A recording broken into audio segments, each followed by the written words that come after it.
Praise Lord. Hallelujah. എൻ്റെ ക്രിസ്തുല്യ നാമത്തിൽ നിങ്ങൾക്ക് എല്ലാവർക്കും എൻ്റെ സ്നേഹം അറിയിക്കുന്നു. നമ്മൾ ചില ആഴ്ചകളായിട്ട് ക്രിസ്തീയ ശിഷ്യത്വം എന്ന വിഷയം ഒരുമിച്ച് ധ്യാനിച്ചു കൊണ്ടിരിക്കുകയാണ്.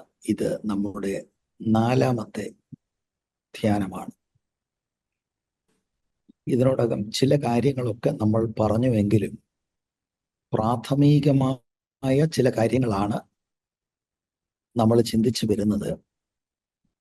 ഞാൻ ആഗ്രഹിക്കുന്നത് ഈ കാര്യങ്ങൾ ഇങ്ങനെ അടിസ്ഥാനപരമായ കുറെ കാര്യങ്ങൾ പറഞ്ഞ ശേഷം ലൂക്കോസിന്റെ സുവിശേഷത്തിലേക്ക് പ്രവേശിക്കണം എന്നാണ്.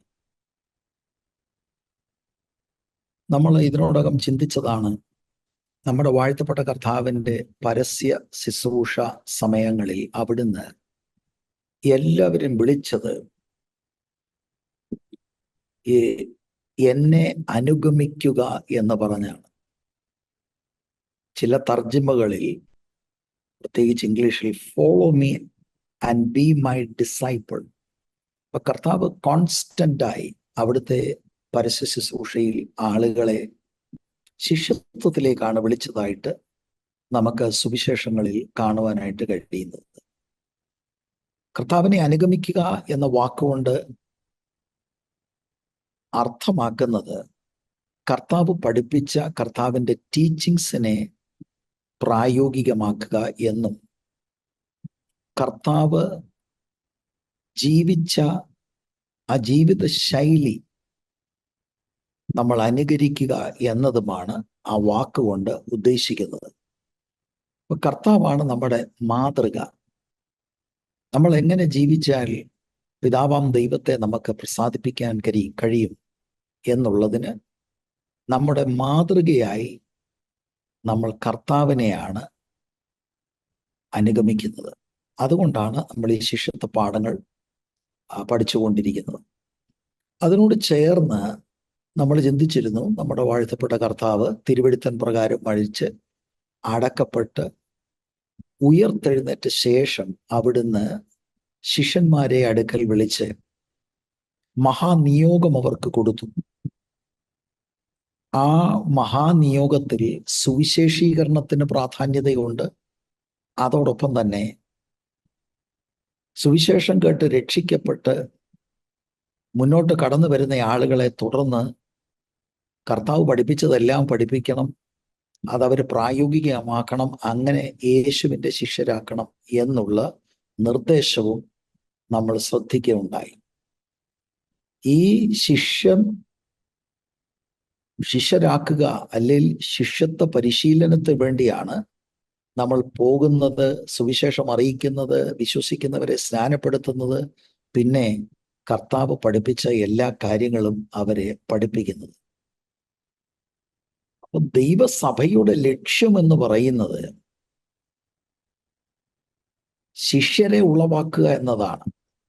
നമ്മളതൊക്കെ ചിന്തിച്ചതാണ്. ഞാനൊന്ന് റിഫ്രഷ് ചെയ്യാൻ പറയുന്നു എന്ന് മാത്രമേ ഉള്ളൂ. പല ചർച്ചകളിലും അങ്ങനെ ഒരു ക്രമീകൃതമായ പഠനം ഇല്ല എന്നുള്ളത് നമുക്കറിയാം.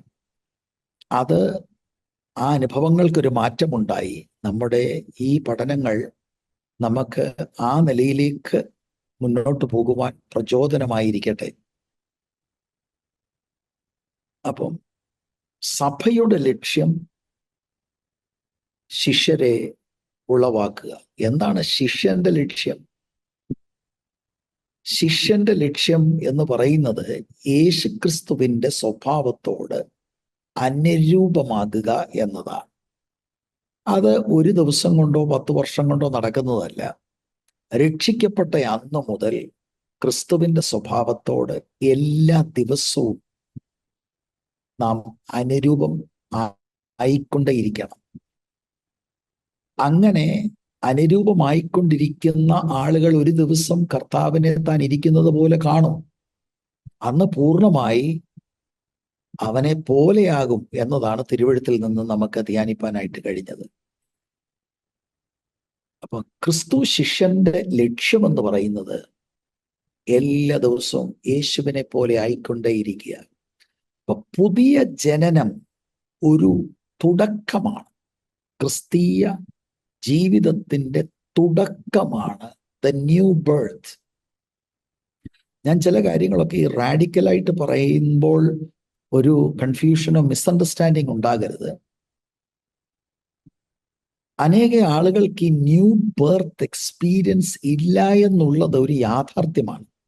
പ്രത്യേകിച്ച് അങ്ങനെയുള്ളവരുടെ അംഗസംഖ്യ കൂടി വരുന്ന ഒരു കാലഘട്ടത്തിലാണ്. ആ ന്യൂ ബർത്തിന്റെ അനുഭവം ക്രിസ്തീയ ജീവിതത്തിന്റെ തുടക്കമാണ്. അതൊരു ന്യൂ ലൈഫിലേക്ക് നമ്മളെ കൊണ്ടുവരികയാണ്. പുതിയ ജനനം, പുതിയ ജീവിതത്തിന്റെ തുടക്കമായിട്ട് നമ്മൾ കാണും. ആ പുതിയ ജീവിതം എന്ന് പറയുന്നത് to be conformed to the nature of Christ. അപ്പൊ അതിനൊരു തുടക്കം ആവശ്യമാണ്. ആ തുടക്കം ദ ന്യൂ ബർത്ത്. അവിശ്വാസിയായ ഒരു മനുഷ്യന് ഇത് കേട്ടുകൊണ്ടിരിക്കാം എന്നതിൽ കവിഞ്ഞ് ഒരിക്കലും ക്രിസ്തുവിന്റെ സ്വഭാവത്തോട് അനുരൂപമാകുവാനുള്ള ആന്തരിക കപ്പാസിറ്റി ഒരു അവിശ്വാസിക്ക് ഇല്ല എന്ന് നാം അറിയണം.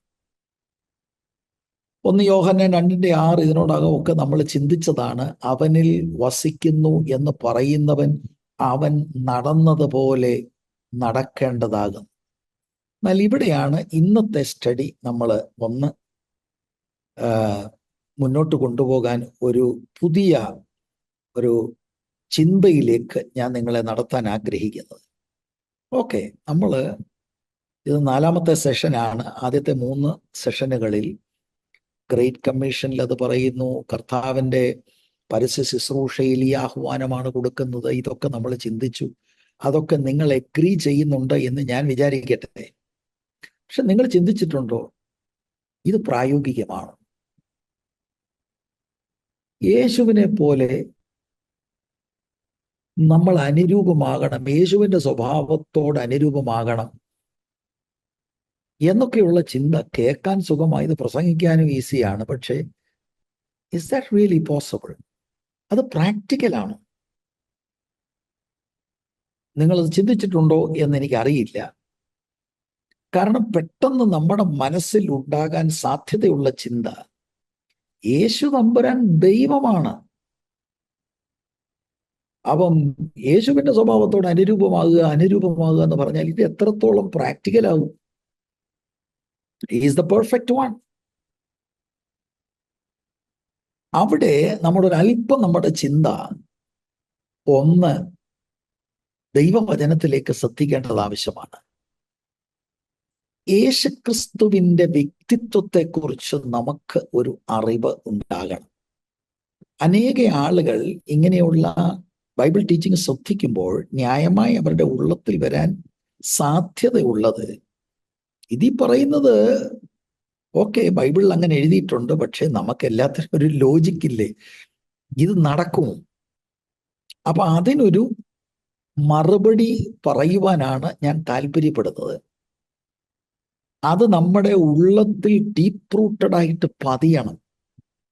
അല്ലെങ്കിൽ നമുക്ക് കേൾക്കാം, നമ്മൾ നോട്ട് എഴുതിയെടുക്കും, എന്നിട്ട് നമുക്ക് അറിയാമെന്ന് നമ്മൾ ചിന്തിക്കും. പക്ഷെ ആക്ച്വലി നമ്മുടെ ഉള്ളത്തിൽ റിയൽ ഫെയ്ത്തിൽ നമ്മൾ ശരിയായിട്ടത് വിശ്വസിച്ച് ഒരിക്കലും അത് പ്രായോഗികമായി സാധ്യമാണ് എന്ന ആ ചിന്തയിലേക്ക്, അനുഭവത്തിലേക്ക് നമ്മൾ വരികയില്ല.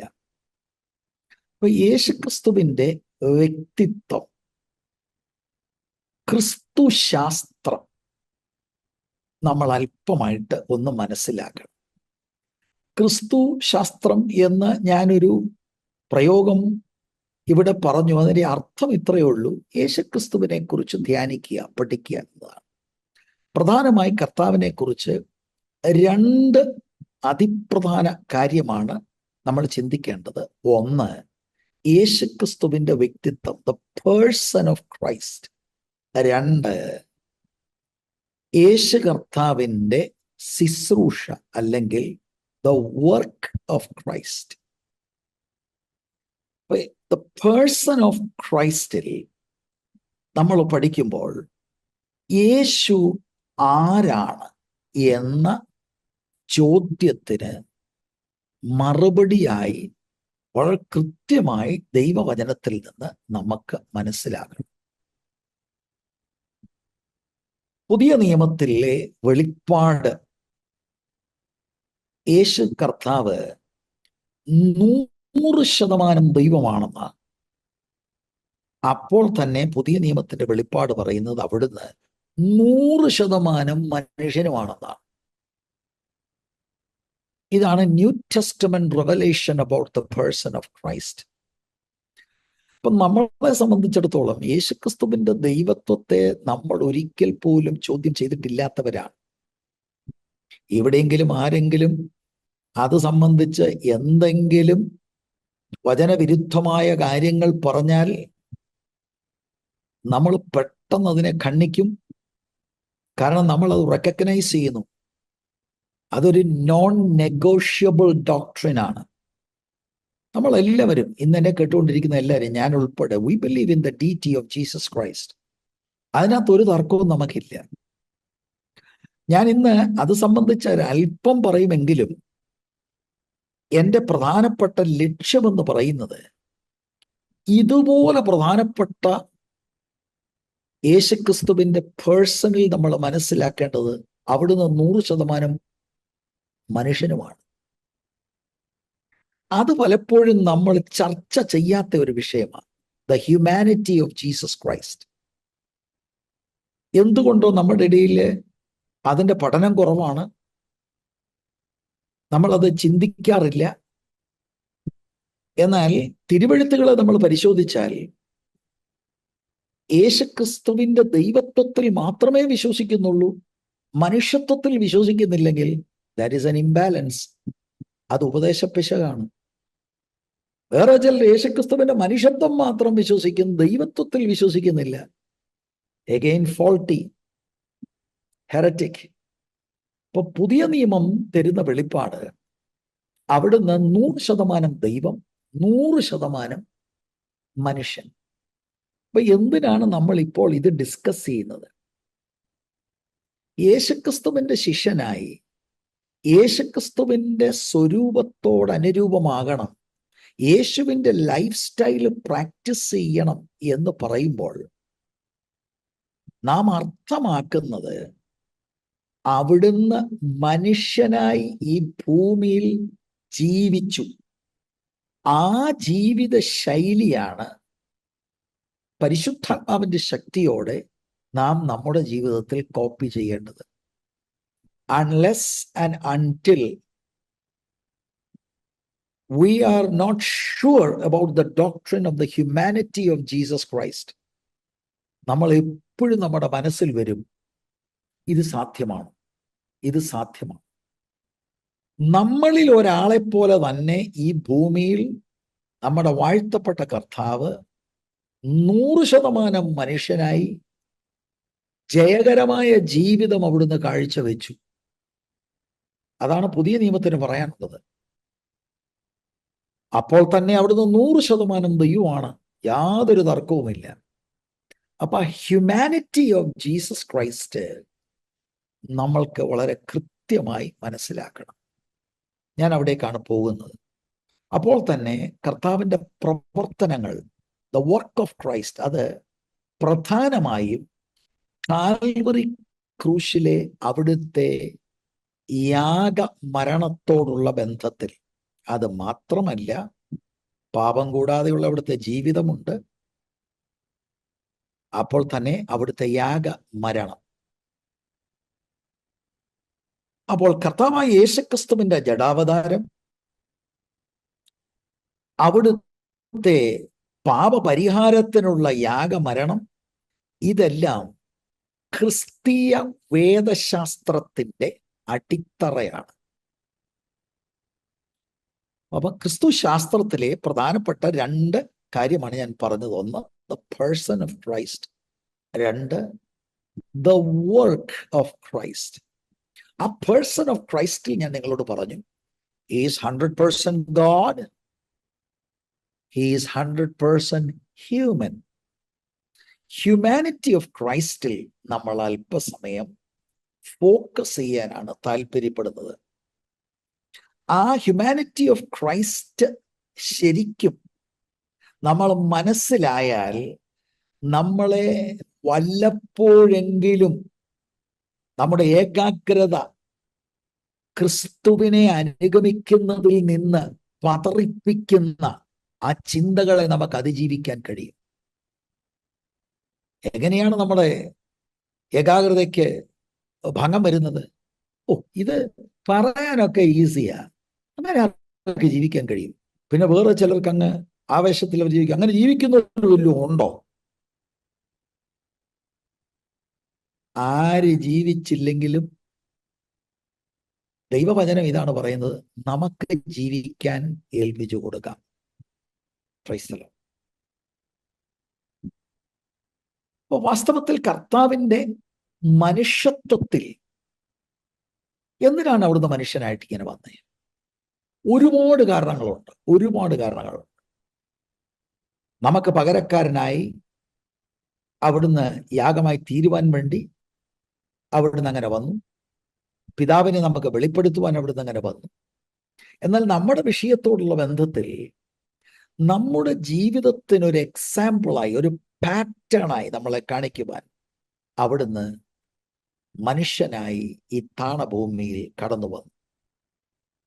ആ ജീവിതമാണ് ശരിക്കും ദൈവം നാം എങ്ങനെ ജീവിക്കണം എന്ന് ആഗ്രഹിക്കുന്നു എന്നത് ഇലസ്ട്രേറ്റ് ചെയ്യുന്നു. It is our Lord's life in his humanity. അപ്പൊ അവിടുന്ന് നമ്മുടെ രക്ഷകനാണ്, സംശയമില്ല. അപ്പോൾ തന്നെ ഈ ഭൂമിയിൽ രക്ഷിക്കപ്പെട്ട ഒരു ദൈവപൈതൽ എങ്ങനെ ജീവിക്കണം എന്നുള്ളതിൻ്റെ മാതൃകയുടെയാണ് കർത്താവായ യേശുക്രിസ്തുവിന്റെ ആ മനുഷ്യത്വത്തിലുള്ള ജീവിതം.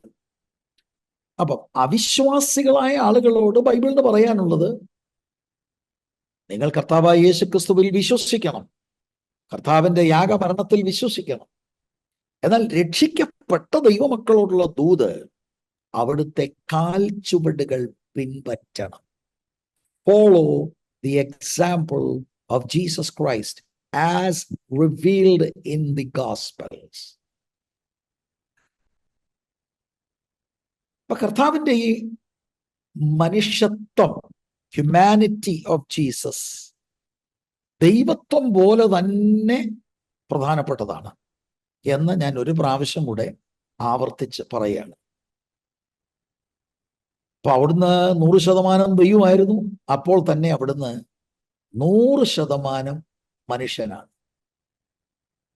എങ്ങനെയാണ് 100% മനുഷ്യനും 100% ദൈവവും തമ്മിൽ ഇങ്ങനെ കോ എക്സിസ്റ്റ് ചെയ്യുന്നത് ഒരു വ്യക്തിയിൽ? എനിക്ക് ഇന്ന് വരെ അതിനൊരു കൺഫ്യൂഷൻ ഉണ്ടായിട്ടില്ല. അതിന്റെ കാരണം ബൈബിള് പറയുന്ന വെളിപ്പാട് ഞാൻ അതുപോലെ സ്വീകരിക്കുക. എനിക്ക് വേറെ ചോദ്യങ്ങളില്ല. How does that work?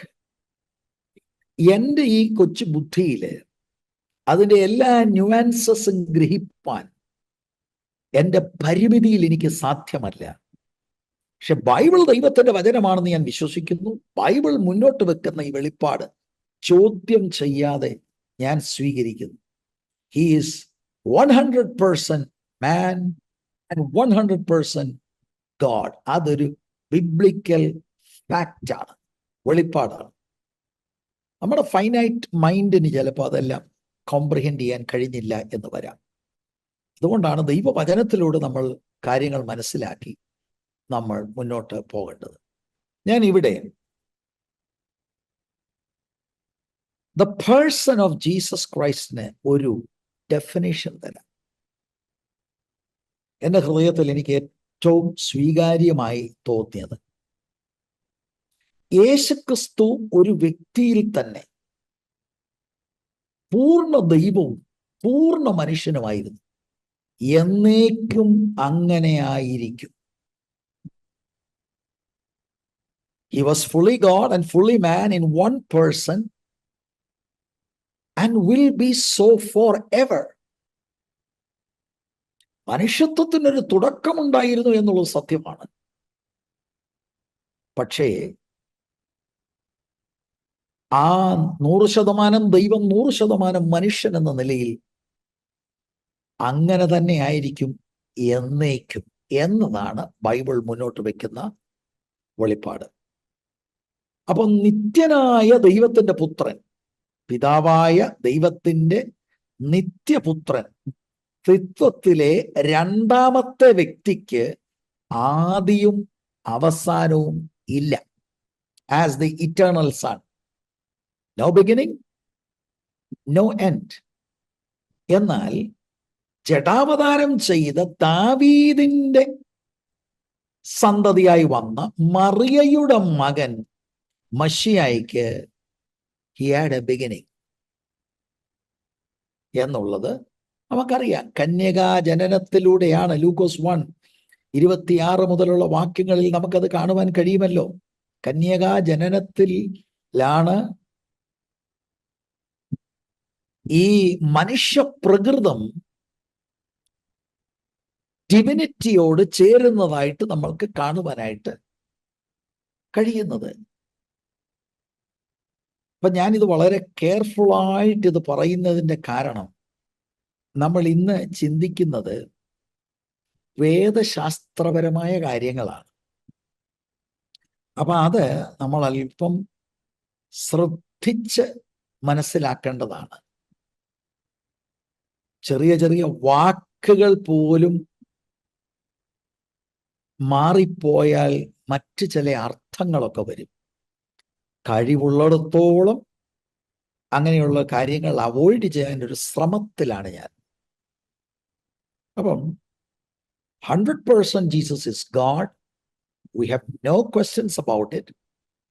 And 100% he is human. The Bible says so. It is revealed in the Bible. And therefore we have no questions about it. Hypostatic union എന്ന് പറയും. ഒരു വ്യക്തിയിൽ രണ്ട് പ്രകൃതം ബൈബിൾ മുന്നോട്ട് വെക്കുന്ന ഒരു വെളിപ്പാടാണ് നമ്മുടെ വാഴ്ത്തപ്പെട്ട കർത്താവിനെ കുറിച്ച്. അപ്പൊ കർത്താവിന്റെ ഈ ഡിവൈൻ നേച്ചർ വളരെ അത്ഭുതകരമായി വെർജിൻ മേരിയുടെ വൂമ്പിലാണ് it was joined with the created human nature. അപ്പൊ അത് സംബന്ധിച്ച് നമുക്ക് പിന്നീട് നമുക്ക് ചിന്തിക്കാൻ കഴിയും. അത് പിന്നീടാകട്ടെ. അപ്പൊ അങ്ങനെ ദൈവത്തിന്റെ പുത്രനായ യേശു കർത്താവ് ഒരു കംപ്ലീറ്റ് ഹ്യൂമൻ നേച്ചർ എന്ന് പറയുമ്പോൾ മനുഷ്യ പ്രകൃതത്തിനുള്ള എല്ലാ ലിമിറ്റേഷൻസും ഉൾക്കൊണ്ടുകൊണ്ട് അവിടുന്ന് 100% മനുഷ്യനായി ഈ ലോകത്തിൽ ജീവിച്ചു. നമ്മുടെ പാപങ്ങൾക്ക് പരിഹാരമായി യാഗമായി തീർന്നു എന്നത് നമ്മൾക്ക് കൃത്യമായിട്ട് മനസ്സിലാക്കാൻ കഴിയും. ഇനിയും ഈ ഒരു മെഡിറ്റേഷനില് യേശുക്രിസ്തുവിന്റെ ദൈവത്വവും മനുഷ്യത്വവും ഒരുപോലെ പരാമർശിക്കുന്ന ഒരു വളരെ പ്രധാനപ്പെട്ട ടെക്സ്റ്റിലേക്ക് ഞാൻ നിങ്ങളുടെ ശ്രദ്ധ തിരിക്കുകയാണ്. ശരിക്കും ആ ടെക്സ്റ്റ് പറയാൻ എനിക്കൊരു പ്രേരണ വന്നു. അതുകൊണ്ട് ഞാൻ ആ ടെക്സ്റ്റിൽ തൽക്കാലം നിൽക്കുവാനാണ് ആഗ്രഹിക്കുന്നത്. നമുക്ക് വളരെ പരിചയമുള്ള ഫിലിപ്പ് ലേഖനം 2-ാം അധ്യായത്തിന്റെ 5 മുതലുള്ള വാക്യങ്ങൾ പൊതുവെ കാർമൻ ക്രിസ്റ്റി എന്നാണ് അതിനെ അറിയപ്പെടുന്നത്. എന്ന് പറഞ്ഞാൽ ഇത് കർത്താവിനെ പുകഴ്ത്തിക്കൊണ്ട് പാടുന്ന ഒരു പാട്ടായിരുന്നു എന്ന് ബൈബിൾ സ്കോളേഴ്സിൽ പലരും അഭിപ്രായപ്പെടുന്നു. നിങ്ങളുടെ കയ്യിലൊരു ഇംഗ്ലീഷ് ബൈബിൾ ആണ്, അതൊരു NIV ട്രാൻസ്ലേഷൻ ആണ്, മറ്റ് ട്രാൻസ്ലേഷനുകളിലും ഉണ്ട്. ഒരു പദ്യരൂപത്തിലാണത് എഴുതിയിരിക്കുന്നതായിട്ട് നമ്മൾക്ക് കാണുവാനായിട്ട് കഴിയുന്നത്. അതിൻ്റെ കാരണം അവരാ നിലയിലാണ് അത് ചിന്തിക്കുന്നത്. അപ്പൊ യേശുക്രിസ്തുവിന്റെ ഡിവൈൻ നേച്ചറും ഹ്യൂമൻ നേച്ചറും, അങ്ങനെ ഈ രണ്ട് നേച്ചേഴ്സ് മുന്നോട്ട് കൊണ്ടുവരുന്ന അല്ലെങ്കിൽ പുറത്തു കൊണ്ടുവരുന്ന ഒരു ഏറ്റവും പ്രധാനപ്പെട്ട ബൈബിളിലെ ഒരു പാസേജാണ്. അപ്പൊ 5-ാം വാക്യം മുതൽ അത് നമ്മൾ വായിച്ചു തുടങ്ങിയാൽ ഇവിടെ ശിഷ്യത്വ പാഠവും ഉണ്ട്. ശിഷ്യത്വ പാഠവും ഉണ്ട്.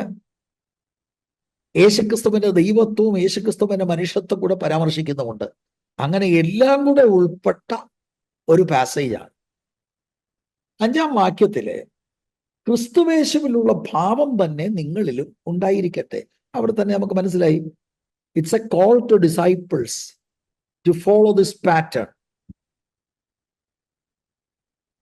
It's a call to humility.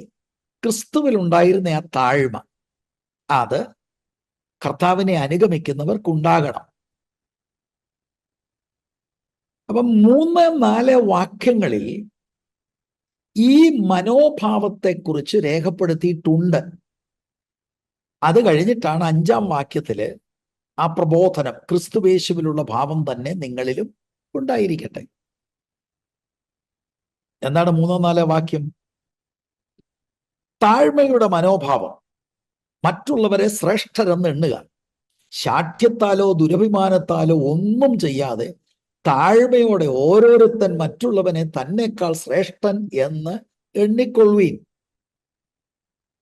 എന്നിട്ട് അടുത്ത വാക്യത്തില് സ്വന്തമായ കാര്യങ്ങളൊക്കെ ചെയ്യാതെ മറ്റുള്ളവരെ കൂടെ പരിഗണിക്കണം. നമ്മുടേതായിട്ടുള്ള ആ റൈറ്റ്സിനെയൊക്കെ ഒന്ന് മാറ്റിവെക്കണം. ഓരോരുത്തൻ സ്വന്തം ഗുണമല്ല, മറ്റുള്ളവന്റെ ഗുണം കൂടെ നോക്കണം. ഈ പ്രബോധനത്തെ തുടർന്ന് 6 മുതൽ 8 വരെയുള്ള വാക്യങ്ങളിൽ യേശുക്രിസ്തുവിൽ വെളിപ്പെട്ട താഴ്മയെക്കുറിച്ച് ഒരു എക്സാമ്പിളായി പോൾ പറയുക. പ്രബോധനം പറഞ്ഞു കഴിഞ്ഞ് നമ്മളെ അത് മനസ്സിലാക്കാൻ ക്രിസ്തുവിന്റെ സ്വഭാവം കാണിക്കുകയാണ്. അങ്ങനെയാണ് നമ്മൾ ഇത് മനസ്സിലാക്കേണ്ടത്. അപ്പൊ 6 മുതൽ 8 വരെയുള്ള വാക്യങ്ങളിൽ യേശുവിന്റെ ഇൻകാർണേഷൻ, അവിടുന്ന് മനുഷ്യനായി വന്നു എന്നുള്ളതും യേശു കർത്താവിന്റെ യാഗമരണവും, ഈ 2 കാര്യങ്ങൾ താഴ്മ എങ്ങനെ ഇരിക്കുമെന്ന് വിശദീകരിക്കുവാനായി തൻ്റെ പ്രബോധനത്തിന് ഒരു ഇലസ്ട്രേഷനായി പോൾ ഉപയോഗിക്കുകയാണ്. മനസ്സിലാകുന്നു എന്ന് ഞാൻ വിശ്വസിക്കട്ടെ. 6, 7, 8 വാക്യം ആദ്യം ഒന്ന് ഞാൻ വായിക്കാം. അവൻ ദൈവരൂപത്തിലിരിക്കെ ദൈവത്തോടുള്ള സമത്വം മുറുകെ പിടിച്ചുകൊള്ളണമെന്ന് വിചാരിക്കാതെ ദാസരൂപമെടുത്ത് മനുഷ്യ സാദൃശ്യത്തിലായി തന്നെത്താൻ ഒഴിച്ച് വേഷത്തിൽ മനുഷ്യനായി വിളങ്ങി. തന്നെത്താൻ താഴ്ത്തി മരണത്തോളം, ക്രൂശിലെ മരണത്തോളം തന്നെ അനുസരണമുള്ളവനായി തീർന്നു. 9 മുതലുള്ള വാക്യങ്ങളിൽ അതുകൊണ്ട് പിതാവാം ദൈവം കർത്താവിനെ എക്സോൾട്ട് ചെയ്തു, സകല നാമത്തിലും മേലായി ജീസസിന്റെ നാമത്തെ ഉയർത്തി. അപ്പൊ 6 മുതൽ 8 വരെയുള്ള വാക്യങ്ങൾ ഞാൻ പറഞ്ഞല്ലോ, ഒറിജിനലി ഇത് ഒരു ഹിമ്മ്, ഒരു പാട്ട്,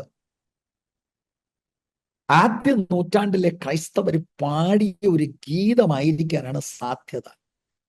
ദൈവപുത്രന്റെ ഇൻകാർണേഷനെ സ്തുതിച്ചുകൊണ്ട് പാടിയ ഒരു പാട്ട് ആയിരിക്കാനാണ് സാധ്യത. മോഡേൺ ട്രാൻസ്ലേഷൻസിനെല്ലാം ഞാൻ സൂചിപ്പിച്ചതുപോലെ ഇതൊരു പോയറ്റിക് ഫോമിൽ അതുകൊണ്ടാണ് എഴുതിയിരിക്കുന്നത്. അപ്പൊ ഇത് എന്തുകൊണ്ട് പോൾ ഇങ്ങനെ ഇവിടെ എടുത്തെഴുതി എന്ന് പറഞ്ഞാൽ നമുക്കത് മനസ്സിലാക്കാൻ കഴിയും. ഒരു പ്രസംഗി എന്ന നിലയിൽ ഒരു പ്രസംഗം ഡെലിവറി ചെയ്ത് കഴിഞ്ഞ്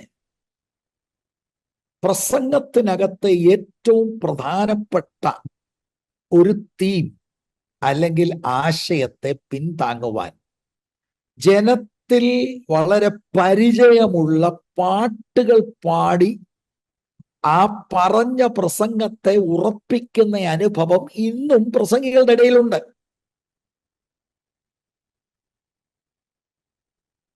ഇവാഞ്ചലിസം പ്രസംഗം അങ്ങോട്ട് കഴിഞ്ഞ് I have decided to follow Jesus, എല്ലാവർക്കും അറിയാവുന്ന പാട്ട്.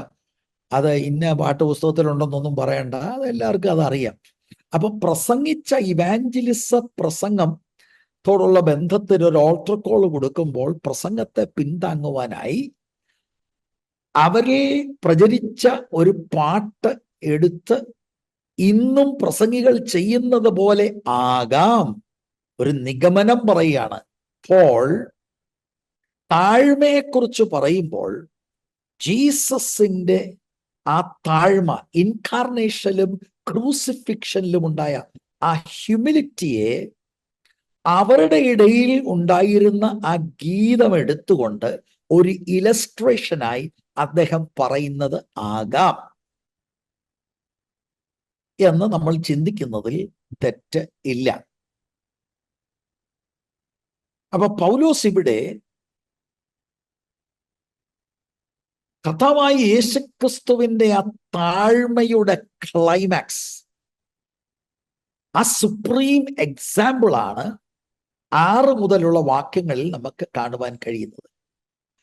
അവിടുത്തേക്ക് ന്യായമായി ഉണ്ടായിരുന്ന പ്രത്യേക അവകാശങ്ങൾ, അവിടുന്ന് ദൈവമെന്ന നിലയിൽ ഉണ്ടായിരുന്ന അവകാശങ്ങൾ, ഇതെല്ലാം താൽക്കാലികമായി ബോധപൂർവം മാറ്റിവെച്ച് അവിടുന്ന് ഒരു ദാസനായി ഈ ലോകത്തിലേക്ക് കടന്നു വരുന്നു.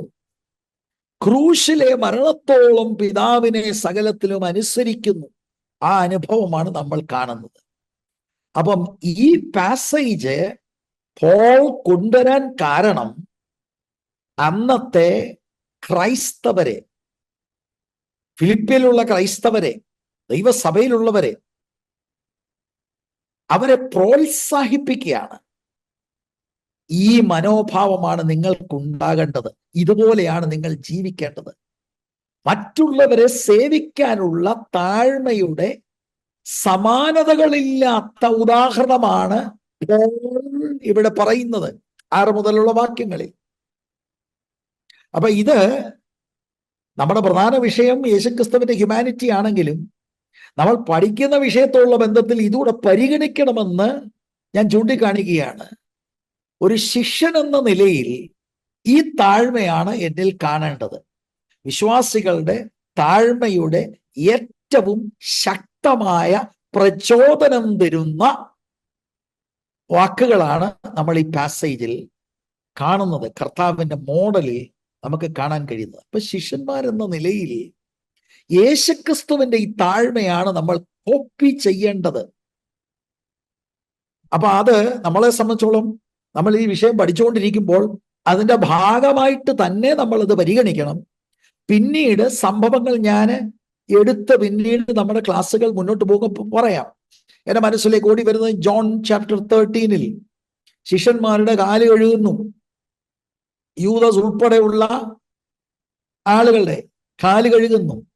അവിടുത്തെ ഹ്യൂമിലിറ്റി നമുക്ക് കാണാൻ കഴിയും. ഇങ്ങനെ വ്യത്യസ്തമാകുന്ന പാസേജുകളിൽ നിന്ന് പിന്നീട് നമുക്ക് ഇതൊക്കെ പഠിക്കാമെങ്കിലും 3, 4, 5 ഈ വാക്യങ്ങളിൽ നിന്ന് ശരിക്കും ഈ കാർമൻ ക്രിസ്റ്റി എന്ന ഈ പാട്ട് എഴുതാൻ മുഖാന്തരമായി തീർന്നത് ദൈവസഭയിലുള്ളവർ യേശുവിൻ്റെ ഈ മോഡൽ കോപ്പി ചെയ്യണം എന്നത് പറയാൻ വേണ്ടിയാണ്. ഒരു നിമിഷം ഇവിടെ നിന്നേ. ഇങ്ങനെ ഹ്യൂമിലിറ്റി രക്ഷിക്കപ്പെട്ട് അനുദിനം കർത്താവിനെ അനുഗമിക്കുന്ന ഒരു സ്ത്രീ, ഒരു പുരുഷൻ, ഈ മോഡൽ ഓഫ് ക്രൈസ്റ്റ്, ഈ ഹ്യൂമിലിറ്റി ആത്മാവിന്റെ ശക്തിയോടെ ഇത് ദൈനംദിന ജീവിതത്തിൽ പ്രായോഗികമാക്കിയാൽ, പ്രിയരെ ശ്രദ്ധിക്കണം, കുടുംബ വഴക്ക് പിന്നെ ഉണ്ടോ?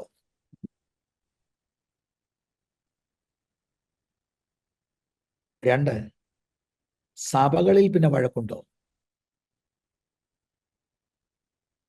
നമ്മൾ മനസ്സിലാക്കണം, ജീസസ് ഇസ് ഗോഡ് എന്ന് പറഞ്ഞാൽ ഈ വലിയ ഹൈറ്റിൽ നിന്നാണ് he's coming down as a man, as a servant. എന്നിട്ടോ ശരിക്കും ഒന്ന് ചിന്തിച്ചേ, രണ്ട് കള്ളന്മാരുടെ നടുവിൽ ഒരു ക്രിമിനലിനെ പോലെ മൂന്നാണികളിൽ അവിടുന്ന് പരസ്യമായി നമ്മുടെ പാപങ്ങൾക്ക് പരിഹാരമായി യാഗമായി തീരുക. ഹി കെയിം ഡൗൺ, തന്നെത്താൻ താഴ്ത്തി, അല്ലാതെ വേറെ ആരും താഴ്ത്തിയൊന്നുമല്ല. ഈ മനോഭാവം ഭാര്യയിൽ ഉണ്ടായിരുന്നെങ്കിൽ, ഭർത്താവിൽ ഉണ്ടായിരുന്നെങ്കിൽ, രണ്ടുപേർക്കും അല്ലേ, ആർക്കെങ്കിലും ഒരാൾക്കുണ്ടായിരുന്നെങ്കിൽ, എൻ്റെ പ്രിയരെ, ഒരു ഡിവോഴ്സും നടക്കത്തില്ല, ഒരു വഴക്കും നടക്കത്തില്ല. ഇപ്പൊ പ്രശ്നം എന്താ? പ്രശ്നം പലരും രക്ഷിക്കപ്പെട്ടവരല്ല. ഇനി രക്ഷിക്കപ്പെട്ടെന്ന് അവകാശം പറയുന്ന പലരും ക്രിസ്തുവിന്റെ അനുയായികളല്ല. It is as simple as that. പക്ഷെ അങ്ങനെ നമുക്ക് കേൾക്കാൻ ഇഷ്ടമല്ല. നമ്മൾ കൂടി ആത്മീയരാണ് എന്നൊക്കെ പറഞ്ഞ് നമ്മൾ നമ്മുടേതായിട്ടുള്ള കാര്യങ്ങളിൽ കറങ്ങി നിൽക്കും. ഈ വചന പഠന പരമ്പര അനേക കുടുംബങ്ങളിൽ വിടുതൽ സംഭവിക്കാൻ ഇടയായിത്തീരട്ടെ എന്ന് ഞാൻ പ്രാർത്ഥിക്കുകയാണ്. പാർട്ട്ണറിനെ കറക്റ്റ് ചെയ്യുന്നതിന് പകരം you humble yourself. That's all. ഇന്ന് വഴക്ക് തീരാനുള്ളതേ ഉള്ളൂ. ഒരു കൗൺസിലറിനെയും കാണണ്ട. കുടുംബക്കോടതി ചെല്ലുക, കുടുംബ കൗൺസിലിനെ കണ്ട് ഭർത്താവിൻ്റെ കുറ്റമെല്ലാം പറയുക, ഭർത്താവ് കണ്ട് ഭാര്യയുടെ എല്ലാം കൂടെ പറയുക. എന്നിട്ട് പിന്നീടുള്ള പ്രശ്നം ഇതാ, അതെല്ലാം എന്തിനാ പറഞ്ഞത്, ശരിയായില്ലയോ? ആദ്യം പറയാൻ രണ്ടുപേരും കൂടെ ചെന്നു, പിന്നെ ബഹളം ഉണ്ടാക്കുന്നതിന് എന്തിനാ അത്രയും പറഞ്ഞു? അപ്പൊ this is never ending. This is never ending. ഒരു വിഷയവുമില്ലല്ലോ. തന്നെത്താൻ താഴ്ത്തുക. Humbling yourself. Who is your model? It is not any pastor. It is not another believer. It is our Lord Jesus Christ himself. നാം claim ചെയ്യുകയാണ്, oh I am a born again Christian and I am following Christ എന്ന് പറഞ്ഞേച്ച് നമ്മുടെ ജീവിതത്തിൽ അൺക്രൈസ്റ്റ് like behaviour വരുന്നത് എത്ര ലജ്ജാകരമാണ്. ഇത് തന്നെയല്ലേ സഭകളിൽ നടക്കുന്ന ഡിനോമിനേഷൻ തലപ്പത്തിരി. എന്താ ഈ വഴക്ക്? എന്താണ് ഈ പ്രശ്നം? What is wrong? Just one thing, we are on a different track. അത്രേ ഉള്ളൂ. യേശുക്രിസ്തുവിന്റെ ഈ ഹ്യൂമിലിറ്റി നമ്മെ ചലഞ്ച് ചെയ്യട്ടെ പ്രിയരെ. ഇനി 6-ാം വാക്യം നിങ്ങൾ നോക്കിയ ഒരു പദപ്രയോഗം. അവൻ, അതായത് യേശു കർത്താവ്, ദൈവരൂപത്തിൽ ഇരിക്കെ. ഇംഗ്ലീഷിൽ എങ്ങനെയാണ്? Form of God. ഈ ദൈവരൂപത്തിൽ എന്ന് പറഞ്ഞാൽ എന്താ? അതുപോലൊക്കെ തോന്നും, ദൈവം പോലെ എന്നതാണോ? Or really does that mean that he is really God? In the form of God. ഇംഗ്ലീഷിലെ ഫോം എന്ന് പറയുമ്പോഴേ നമുക്കൊരു മിസ്അണ്ടർസ്റ്റാൻഡിങ് ഉണ്ടാകാൻ സാധ്യതയുണ്ട്. ബാഹ്യമായിട്ട് അതുപോലൊക്കെ ഇരിക്കുന്നു. അപ്പൊ ഇത് ശരിക്കും മനസ്സിലാക്കണം.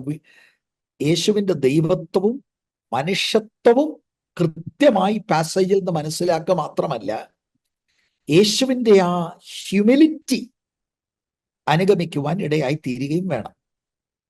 അപ്പൊ ദൂരവീക്ഷണത്തോടെയാണ് ഞാൻ ഈ ഹ്യൂമാനിറ്റി ഓഫ് ക്രൈസ്റ്റ് കേന്ദ്രീകരിക്കാൻ താല്പര്യപ്പെടുന്നത്. കാരണം പിന്നീട് നമ്മൾ പഠിക്കുന്ന പാഠമെല്ലാം ഇതേ ബേസ് ചെയ്ത.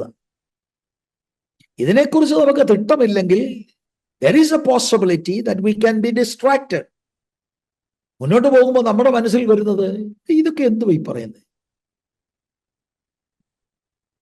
അപ്പൊ അങ്ങനെ സംഭവിക്കാതിരിക്കാൻ ജീസസ് നമുക്ക് എക്സാമ്പിളായി 100% അവിടുത്തെ മനുഷ്യത്വത്തിൽ അവിടുന്ന് പിതാവിന് പ്രസാദകരമായി ജീവിച്ചു. നമുക്ക് അങ്ങനെ ജീവിക്കാനുള്ള ആഹ്വാനമാണ് തരുന്നത്. Which is only possible by the power of the Holy Spirit. And again I say, don't limit Holy Spirit to speaking in tongues only. It is to live the Christian life. ദൈവരൂപത്തിൽ. ഇനി അതിനകത്തുനിന്ന് ദൈവം എന്ന പ്രയോഗം, the word God എന്ന് പറഞ്ഞാൽ ആ പാസേജിൽ തന്നെ നിങ്ങൾ നോക്കിയാൽ 11ാമത്തെ വാക്യത്തിലേക്ക് വരുമ്പോൾ എല്ലാ നാവും യേശുക്രിസ്തു കർത്താവ് എന്ന് പിതാവായ ദൈവത്തിന്റെ മഹത്വത്തിനായി ഏറ്റുപറയുകയും ചെയ്യേണ്ടി വരും. അപ്പൊ ആ കോണ്ടെക്സ്റ്റിൽ തന്നെ ഞാൻ 9 മുതൽ വായിക്കാം. അതുകൊണ്ട് ദൈവവും അവനെ ഏറ്റവും ഉയർത്തി സകല നാമത്തിലും മേലായ നാമം നൽകി. അങ്ങനെ യേശുവിന്റെ നാമത്തിങ്കൽ സ്വർലോകരുടെയും ഭൂലോകരുടെയും അധോലോകരുടെയും മുഴങ്കാലൊക്കെയും മടങ്ങുകയും എല്ലാ നാവും യേശു ക്രിസ്തു കർത്താവ് എന്ന പിതാവായ ദൈവത്തിന്റെ മഹത്വത്തിനായി ഏറ്റുപറയുകയും ചെയ്യേണ്ടി വരും. അപ്പം 6ാം വാക്യത്തിൽ ദൈവം എന്നുദ്ദേശിക്കുന്നത് പിതാവാം ദൈവമാണ്. 6ാമത്തെ വാക്യത്തിൽ വളരെ ക്ലിയർ ആണ്. ദൈവം എന്ന് അവിടെ പോൾ എഴുതുന്നത് അത് പിതാവാം ദൈവം 11ാം വാക്യത്തിൽ പിതാവാം ദൈവത്തെ തന്നെയാണ് ഇവിടെ ഉദ്ദേശിക്കുന്നത്. There is no doubt about it. ഇനി മറ്റേ പ്രയോഗം, ഈ രൂപം, ദൈവരൂപത്തിൽ, ഈ രൂപം ഫോം, ഞാൻ സൂചിപ്പിച്ചതുപോലെ ദൈവത്തെ പോലെ, പോലെ, ലൈക്ക് ഗോഡ് എന്ന അർത്ഥം മാത്രമേ ഉള്ളൂ എന്ന് പറഞ്ഞ ദിവ്യം കൂടെയാ, ദിവ്യമാ, അതുപോലെയൊക്കെ എന്ന അർത്ഥമേ ഉള്ളൂ. ആക്ച്വലി അവിടുന്ന് നേരായിട്ടും സത്യമായിട്ടും ദൈവവും ട്രൂലി ഡിവൈനാണ്. എങ്ങും പോകണ്ട, എങ്ങും പോകണ്ട, കോണ്ടെക്സ്റ്റിനകത്ത് നോക്കിയാൽ മതി. ദൈവരൂപം എന്നെഴുതിയ ആ പ്രയോഗം 6ാം വാക്യത്തിന്റെ ആദ്യ ഭാഗമാണ്. നിങ്ങളുടെ ബൈബിളിൽ ഞാനിത് പറയുമ്പോൾ നിങ്ങളൊന്ന് ശ്രദ്ധിച്ച് നോക്കിയാൽ മതി. ആ ദൈവരൂപം എന്ന് ഉള്ളിടത്ത് ഒരു സർക്കിൾ വരച്ചിട്ട് ഇത് അടുത്ത പ്രയോഗം ദൈവത്തോടുള്ള സമത്വം. അപ്പൊ ദൈവരൂപം ഞാൻ ചോദിച്ചു എന്ന് പറഞ്ഞ ഫോം എന്ന വാക്ക് പറയുമ്പോൾ ദൈവരൂപം, how do we understand that? അപ്പൊ കോണ്ടെക്സ്റ്റിൽ തന്നെ എഴുതിയിരിക്കുന്നു ദൈവത്തോടുള്ള സമത്വം മുറുകെ പിടിച്ചുകൊള്ളണം എന്ന് വിചാരിക്കാതെ. ദൈവത്തോടുള്ള സമത്വമെന്ന് ഭൂമിയിൽ ആരെക്കൊണ്ടേലും അത് പറയാൻ ഒക്കുമോ? Only God is equal to God. ദൈവത്തോടുള്ള സമത്വം, സെയിം ലൈക്ക് ഗോഡ്. അപ്പൊ നോക്കിയ കോണ്ടെക്സ്റ്റ് നമ്മൾ മനസ്സിലാക്കുമ്പോൾ തന്നെ ദൈവരൂപത്തിൽ എന്ന് പറയുമ്പോൾ കേവലം എക്സ്റ്റേണൽ രൂപം മാത്രമല്ല, ഹി ഈസ് ട്രൂലി ഗോഡ്. ദൈവത്തോടുള്ള സമത്വം. ഇനി 6ാം വാക്യത്തിന്റെ 3ാം ഭാഗം മുറുകെ പിടിച്ചുകൊള്ളണമെന്ന് വിചാരിക്കാതെ എന്ന് പറഞ്ഞാൽ ആ നിലയിൽ തന്നെ തുടരാതെ.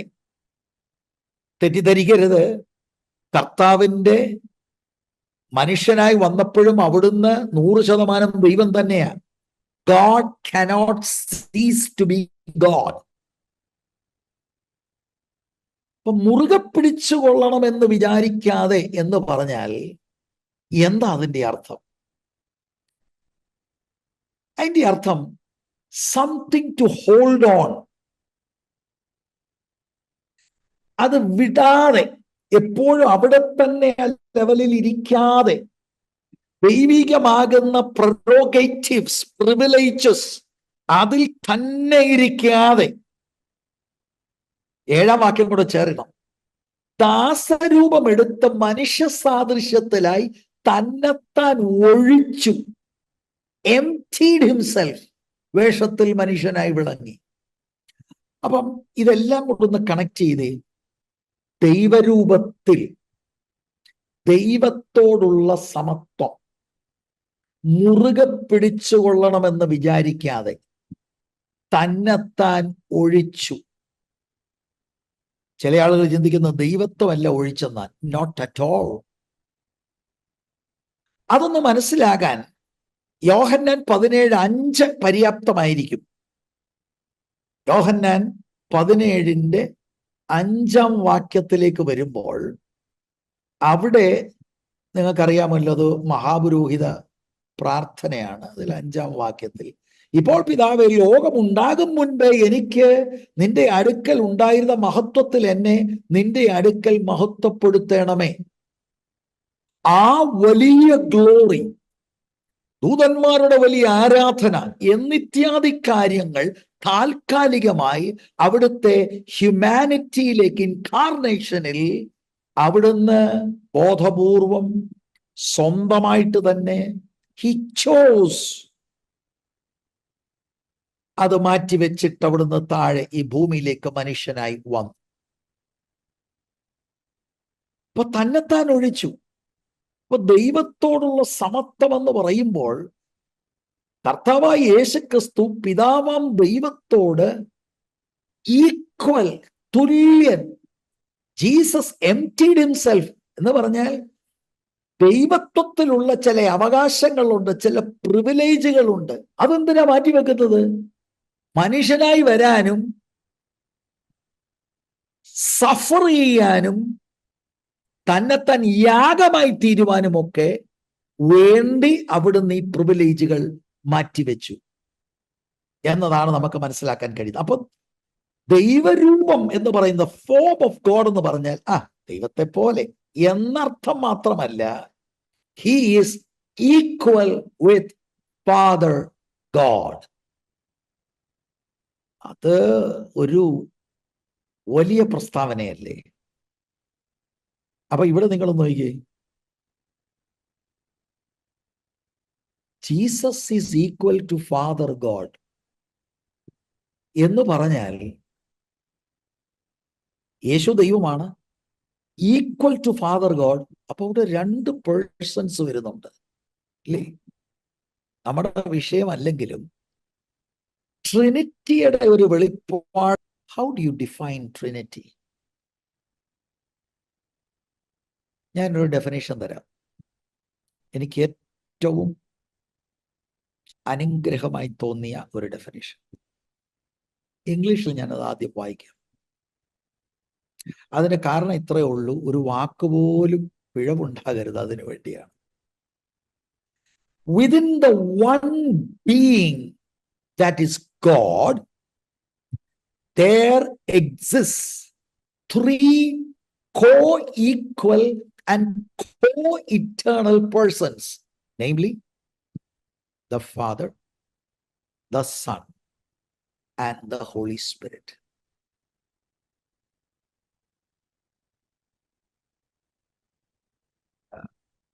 അപ്പൊ ട്രിനിറ്റി ചിലർക്ക് ഭയങ്കര വിഷമമാണ് അത് ഉൾക്കൊള്ളാൻ. അതെങ്ങനെ? ഞാൻ നിങ്ങളോട് എൻ്റെ അനുഭവം പറയാം. ഒരു സംശയവും എനിക്കില്ല.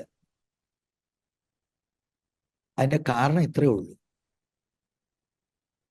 ബൈബിൾ ദൈവത്തെക്കുറിച്ച് പറയുന്ന വെളിപ്പാടായത്. എനിക്കതിൻ്റെ എല്ലാ കാര്യങ്ങളും പറയാൻ അറിയില്ല. But because the Bible reveals God as a triune God, I receive it. I believe it. Praise the Lord. അതിനാണ് ഞാൻ ആ ഡെഫിനിഷൻ പറഞ്ഞത്. അതുപോലെ നിങ്ങൾ പ്രത്യേകം നോട്ട് ചെയ്യണം, ജീസസ് ഇസ് ഗോഡ്. ദൈവരൂപത്തിൽ ഇരിക്കെ ദൈവത്തോടുള്ള സമത്വം മുറുകെ പിടിച്ചുകൊള്ളണമെന്ന് വിചാരിക്കാതെ അവിടുന്ന് ദാസരൂപം എടുത്തു.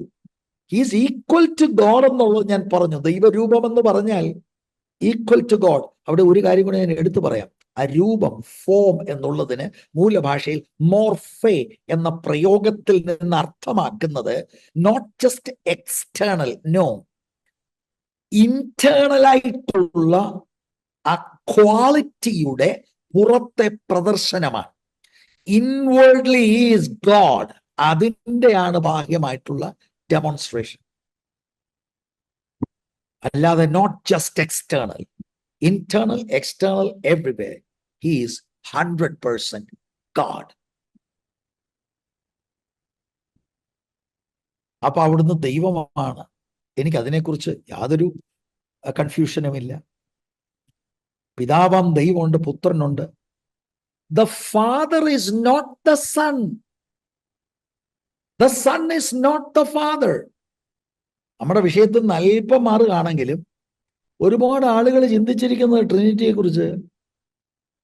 ഞാൻ എൻ്റെ ഭാര്യയുടെ ഭർത്താവാണ്. ഞാൻ തന്നെ സഭയിലെ പാസ്റ്ററാണ്. ഞാൻ എൻ്റെ പിള്ളേരുടെ അപ്പനാണ്. കണ്ടോ, ഒരാൾ 3. That's a false heretic understanding. അതല്ല ട്രിനിറ്റി. ഒരുപാട് ആളുകൾ ചിന്തിക്കുന്നത് അതാണ് trinity. No. 1 God, 3 persons. The Father is not the Son. The Son is not the Father. Distinct persons are. All 3 persons are co-eternal and co-equal. ദൈവത്തോടുള്ള സമത്വം മുറുകെ പിടിച്ചു കൊള്ളണമെന്ന് വിചാരിക്കാതെ.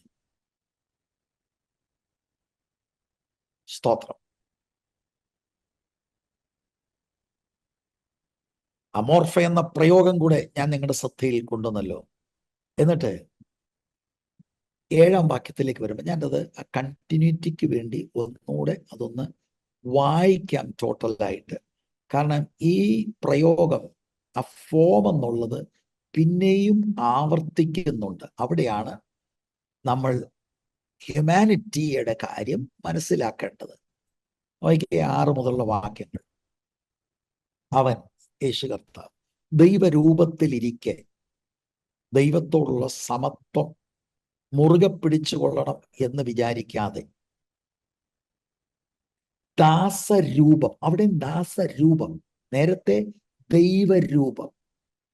അപ്പൊ ദൈവരൂപം ടോട്ടലി 100% ഈസ് ഗോഡ് ആണെങ്കിൽ, ദാസരൂപം എന്ന് പറഞ്ഞാൽ he just looked like a human. No, 100% അവിടുന്ന് human ആയിരുന്നു. അമോർഫ എന്ന പദപ്രയോഗം അതാണ് നമുക്ക് ബോധ്യം തരുന്നത്. ദാസരൂപമെടുത്ത് മനുഷ്യ സാദൃശ്യത്തിലായി തന്നെത്താൻ ഒഴിച്ചു, വേഷത്തിൽ മനുഷ്യനായി വിളങ്ങി, തന്നെത്താൻ താഴ്ത്തി, മരണത്തോളം, ക്രൂശിലെ മരണത്തോളം തന്നെ അനുസരണമുള്ളവനായി തീർന്നു. പിതാവിനെ അനുസരിക്കേണ്ടതിന് തന്നെത്താൻ ഒഴിച്ചു, പ്രിവിലേജസ്, പ്രൊറോഗേറ്റീവ്സ് മാറ്റിവെച്ചു. അല്ലെങ്കിൽ കർത്താവിന്റെ ത്യാഗ ജീവിതവും ത്യാഗമരണവും സാധ്യമല്ല. അവിടുന്ന് അപ്പോൾ തന്നെ ദൈവമാണ്. പക്ഷെ ബോധപൂർവം ദൈവിക പ്രിവിലേജസ് അവിടുന്ന് ഉപയോഗിക്കാതെ അവിടുന്ന് 100% മനുഷ്യനായി ആത്മാവിന്റെ ശക്തിയോടെ ഈ ലോകത്തിൽ ജീവിച്ചു. ഈസ് 100% God,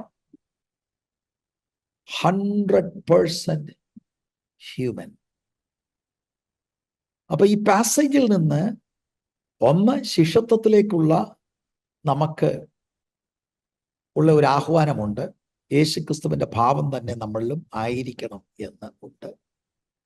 പിന്നീട് യേശുവിന്റെ ദൈവത്വം, യേശുവിന്റെ ദൈവത്വത്തെ കുറിച്ച് നിങ്ങൾക്ക് ഒരു കൺഫ്യൂഷനും ഇല്ല എന്നുള്ളത് എനിക്കറിയാം. എന്നാൽ ഈ 2-3 വാക്യങ്ങളൂടെ ഞാൻ അങ്ങ് വായിക്കാം. യോഹന്നാൻ 5:18. അങ്ങനെ അവൻ ശബത്തിനെ ലംഘിച്ചത് കൊണ്ട് മാത്രമല്ല, ദൈവം സ്വന്തം പിതാവ് എന്ന് പറഞ്ഞ് തന്നെത്താൻ ദൈവത്തോട് സമമാക്കിയത് കൊണ്ട് യഹൂദന്മാർ അവനെ കൊല്ലുവാൻ അധികമായി ശ്രമിച്ചു പോന്നു. യേശുവിന്റെ ഭാഷ നമുക്ക് ചിലപ്പോൾ മനസ്സിലാകത്തില്ല, യഹൂദന് മനസ്സിലായി. അവന്റെ ചിന്തയിൽ ഹി ഈസ് ടോക്കിംഗ് ബ്ലാസ്ഫീമി. പിതാവാം ദൈവത്തോട് തുല്യനാക്കി. He is claiming divinity. He made himself equal to the father. കൊലോസ്യർ 2:9 ദൈവമക്കൾക്ക് അറിയാമെന്ന വാക്യമാണ്. അവനിലല്ലോ ദൈവത്തിന്റെ സർവസമ്പൂർണതയും ദേഹരൂപമായി വസിക്കുന്നത്. കൊലോസ്യർ 1:15. അവൻ അദൃശ്യനായ ദൈവത്തിന്റെ പ്രതിമയും സർവ സൃഷ്ടിക്കും ആദ്യജാതനും ആകുന്നു. എബ്രായ ലേഖനം 1 മുതൽ 3 വരെയൂടെ നിങ്ങൾ നോട്ട് ചെയ്യുക.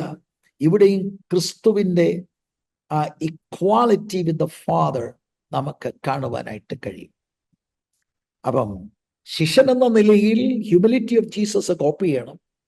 അതിന് ഒരു ഇലസ്ട്രേഷനാണ് ജീസസിന്റെ ഇൻകാർണേഷൻ ആൻഡ് ക്രൂസിഫിക്ഷൻ. നമ്മളത് എടുത്തിരിക്കുന്ന ഈ ഇൻകാർണേഷനും ക്രൂസിഫിക്ഷനിലും he is God, there is no doubt. Again ഫിലിപ്പിയർ 2:6 അത് വളരെ കൃത്യമാണ്. He is equal with the father. But ആ ഈക്വൽ വിത്ത് ദ ഫാദർ ആയിരുന്ന നമ്മുടെ വാഴ്ത്തപ്പെട്ട കർത്താവ് ഹീ ഈസ് ഓൾവേസ് ഈക്വൽ. അവിടുന്ന് 100% മനുഷ്യനായി. He took on human nature in the virgin birth.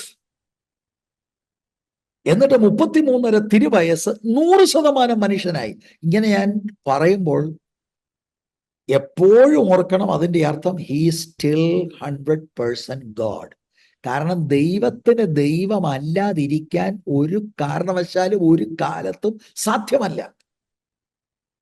അപ്പോൾ തന്നെ he is 100% man. ഹ്യൂമാനിറ്റിയുടെ എല്ലാ ലിമിറ്റേഷൻസും അവിടത്തേക്കുണ്ടായിരുന്നു. അപ്പോൾ തന്നെ ഞാൻ ഇവിടെ ഒരു സൂചന തരാം.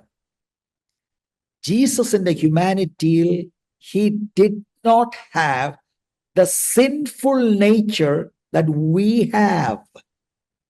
Why is that? Because he was conceived by the Holy Spirit. അതുകൊണ്ട് ആദാമിലുള്ള ആ പാപ സ്വഭാവം ട്രാൻസ്ഫർഡ് ആയിട്ടില്ല.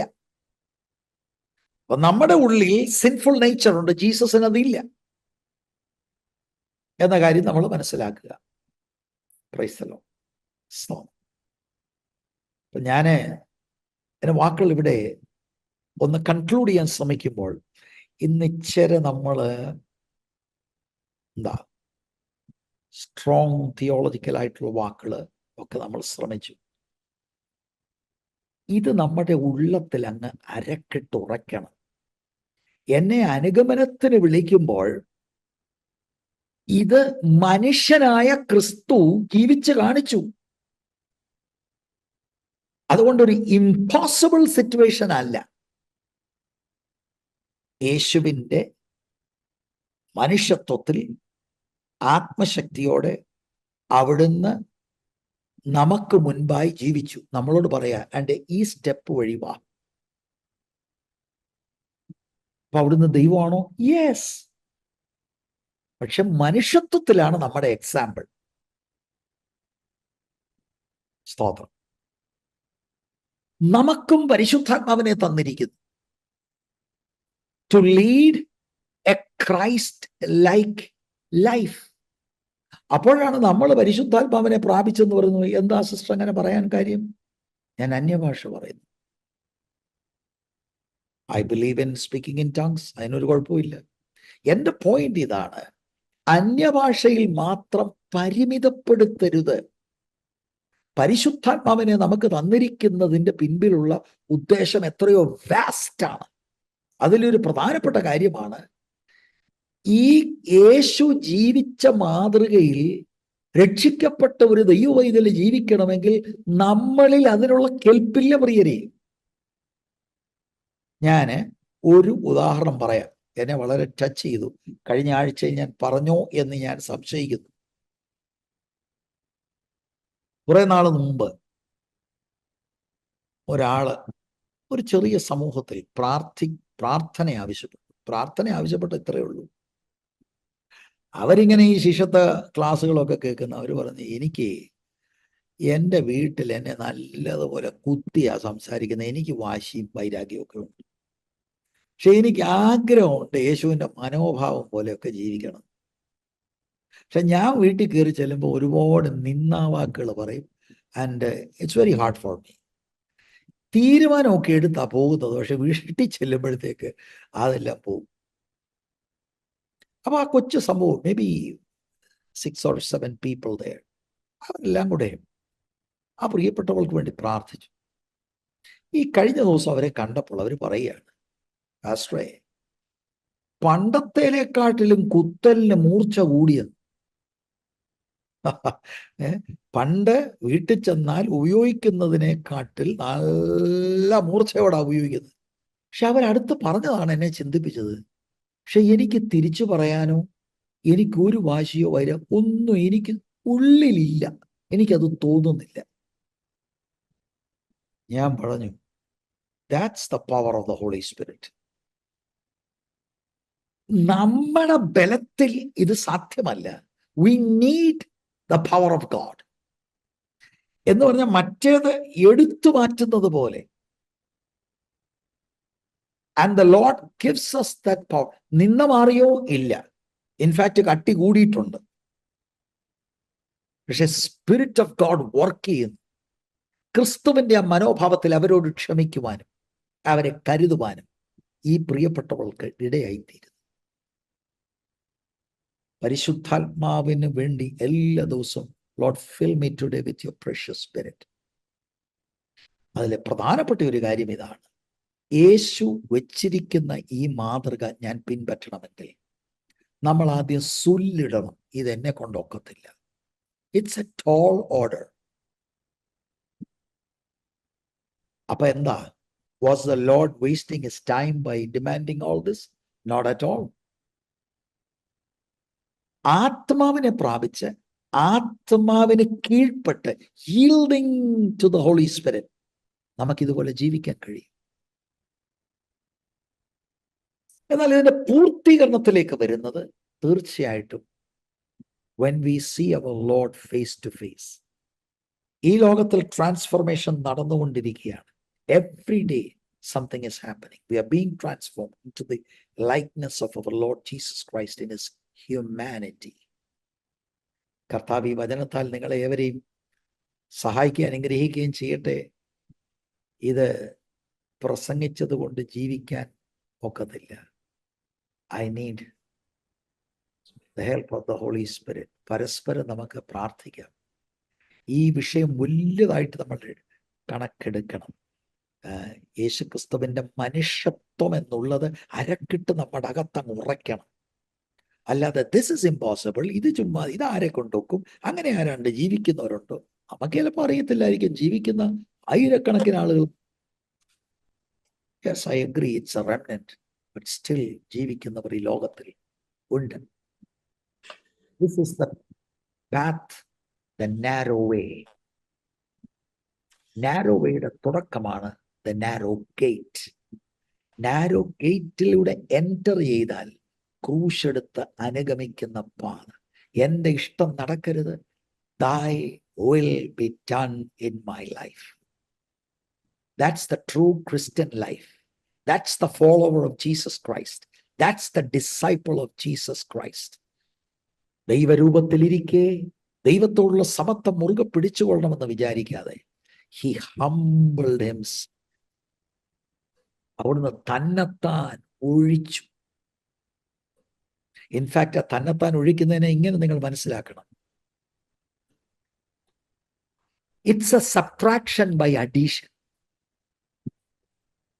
ഹ്യൂമാനിറ്റി എടുത്തപ്പോൾ ആ തന്നെത്താൻ ഒഴിക്കൽ അവിടെ നടക്കുക. തന്നെത്താൻ ഒഴിക്കൽ ഡിവൈൻ നേച്ചറിന്റെ കൂടെ ഹ്യൂമാനിറ്റി എടുക്കുക. May the Lord help us to understand this more. God bless you. See you next week, God willing.